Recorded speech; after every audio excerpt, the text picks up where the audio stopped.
안녕하세요. 오늘은 2020학년도 대전과학고등학교 입학전형 요강 좀 살펴보겠습니다. 아마도 이 영상은 학생분들보다는 우리 학부모님들이 많이 찾아오실 것 같은데요. 여러분들이 자세히 읽어보시면 그냥 스스로 다 아실 수 있는 내용이기 때문에 제가 오늘 짚어드릴 부분은 지난해하고 달라진 부분, 그리고 그 중에서도 좀 우리가 의미 있게 지켜봐야 되는 부분들에 대해서만 아주 짧고 간단하게 요약해 드리겠습니다. 지금 보고 계신 화면이 바로 얼마 전 발표된 대전과고 입학전형 요강 2020학년도 전문인데요. 자, 위에서부터 한번 살펴보면 지원 자격 넘어가시면 되고요. 모집 인원도 지난해와 똑같습니다. 그리고 전형 일정, 전형 일정에서 눈여겨 보셔야 될 거는 자, 입학 원서나 제출 서류 마감 일자입니다. 대전과고는 올해 입학 원서 4월 4일까지입니다. 4월 4일 17시까지고요. 그 다음에 자기소개서 교사 추천서는 4월 8일 17시까지입니다. 입학원서하고 자기소개서 추천서가 마감일이 좀 다르죠. 이 부분 주의하셔야 될 것 같고요.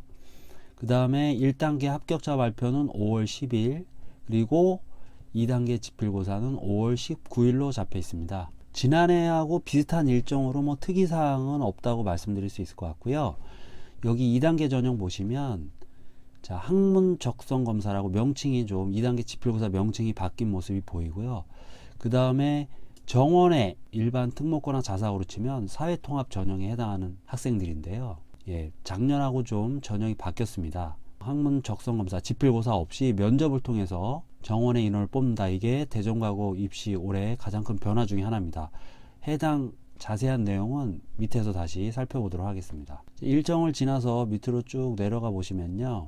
전형 방법이 자세히 나와 있습니다. 여기가 전형 요강 중에서 가장 중요한 부분이라고 말씀드릴 수 있습니다. 앞서도 말씀드렸지만 대전과고는 지난해하고 조금 다른 부분이 있어서 특별히 이 부분을 더 유념해 보셔야 되는데요. 전형 방법에서 제가 좀 전에 드렸던 말씀이 여기 나와 있습니다. 정원과 정원 외 전형은 1, 3단계 동일하나 2단계 전형은 정원과 정원 외를 구분하여 실시하며 이렇게 되어 있습니다. 작년까지는 이 정원, 모집 정원 90명과 정원의 인원 9명 이내를 뽑는데요. 동일하게 동일한 방식으로 학생들을 선발해 왔습니다. 그런데 올해부터는 어쨌거나 정원 내 인원과 정원 외 인원을 각기 조금 다른 방법으로 학생을 뽑겠다는 그런 내용입니다. 정원 내 정원 외 모두 1단계 평가는 작년과 동일하게 학생 기록물 평가로 진행이 되는데요. 쉽게 말해서 서류 평가입니다. 자기소개서 추천서, 그 다음에 학교생활 기록부 평가가 되고요. 작년하고 좀 바뀐 게 있다면 1단계 통과 인원이 작년까지는 1200명 내외로 돼 있었는데 올해는 1000명 내외로 바뀌었습니다. 이건 그렇게 큰 변화라고 보기는 어렵고요. 최근 그 학생 수 감소와 그 다음에 영재학교가 많아지면서 대전과고 경쟁률이 예전에 비해서는 그렇게 높지 않습니다. 지원자가 작년 기준으로 보면 한 1200명 안쪽, 그래서 실 지원자 수 변화에 따른 변동사항이라고 보시면 될 것 같습니다. 1단계에서 어쨌거나 지난해보다는 1단계 탈락 인원이 조금은 늘어날 수 있는 그런 변화 정도로 이해해 주시면 좋을 것 같습니다. 다음은 2단계 전형인 지필고사에 대해서 알아보겠습니다. 2단계 전형도 지난해와 비교해서 약간의 변화가 있는데요. 일단은 지필고사의 명칭이 창의적 문제 해결 능력 검사에서 학문 적성 검사로 바뀌었습니다. 그리고 그거에 대한 설명도 약간은 바뀌었는데요. 지난해 전형 요강에는 중학교 교육과정의 수학과학에 대한 지식을 바탕으로 한 창의적 문제 해결 능력을 검사한다 이렇게 적었는데, 올해 전형 요강에서는 중학교 교육과정의 지식을 바탕으로 수학과학에 대한 학문 적성을 검사, 이렇게 지난해보다는 학생들 입장에서는 조금 부담이 줄어드는 듯한 표현으로 바뀌었습니다. 사실 영재학교 2단계 지필고사는 학교마다 출제 성향이 조금씩 다를 수 있는데요. 대전과고 같은 경우는 사실 기존에 출제됐던 문항들이 창의적 문제 해결 능력 검사하고는 좀 맞지 않는 부분이 있었습니다. 교과 심화나 아니면 약간의 경시형 문제들이 많이 출제가 되었기 때문에 아마도 거기에 맞는 표현으로 바뀐 것으로 이해해 주시면 좋을 것 같습니다. 다음으로 좀 중요하게 보셔야 될 부분은 요 우선 선발 관련 부분인데요.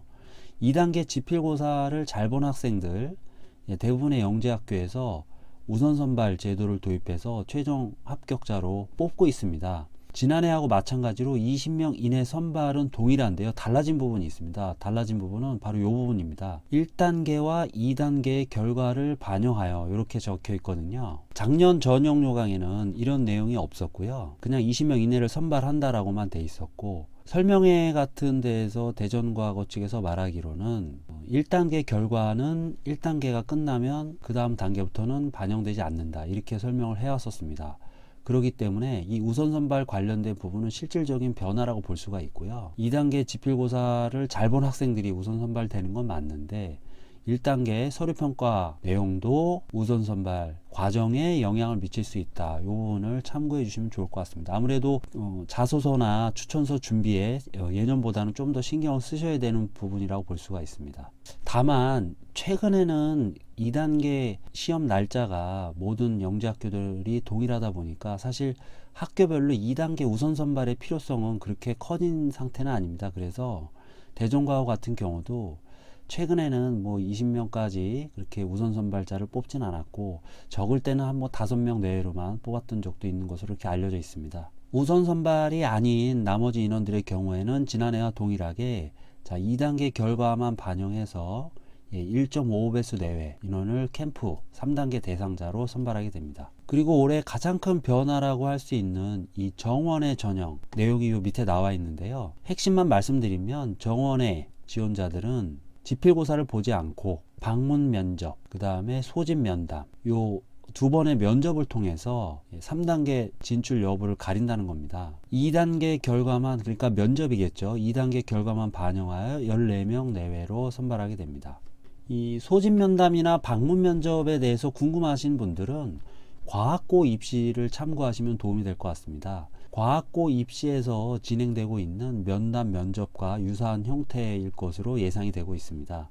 기본적으로 서류 내용을 토대로 지원자의 학업 능력, 학업 역량 또는 학교 생활에 대한 질문과 답변으로 진행되는 평가 방식이라고 보시면 되겠습니다. 다음은 이제 3단계 전형을 살펴볼 텐데요. 3단계 전형은 또 지난해와 약간의 변화가 있습니다. 마찬가지로 명칭이 약간 바뀌었는데요. 올해는 영재성 다면평가로 되어 있는데 작년에는 과학 영재 캠프였습니다.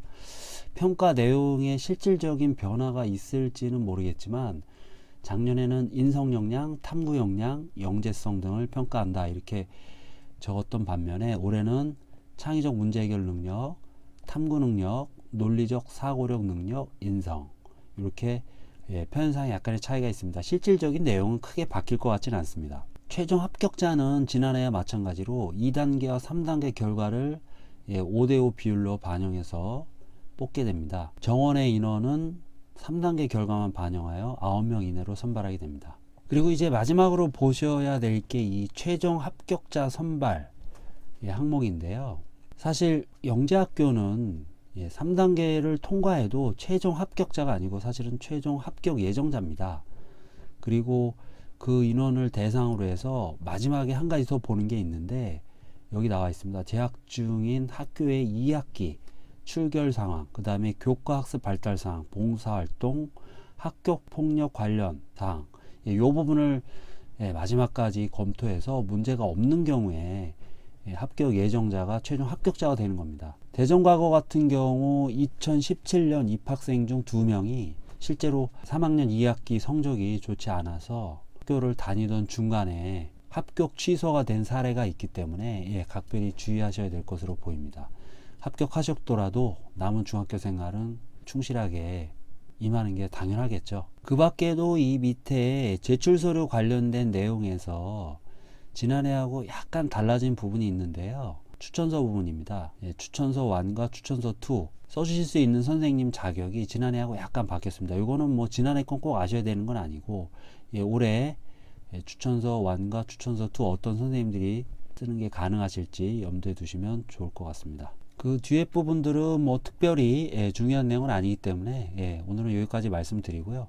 대전과고 입시에 관해서 추가적으로 궁금하신 부분은, 올해 전형에 대해서 궁금하신 부분은 뭐 입학 설명에 가셔서도 아실 수 있겠지만 제 영상 댓글에 남겨주시면 제가 시간 나는 대로 아는 범위 내에서 최대한 성실히 답변해 드리도록 하겠습니다. 감사합니다.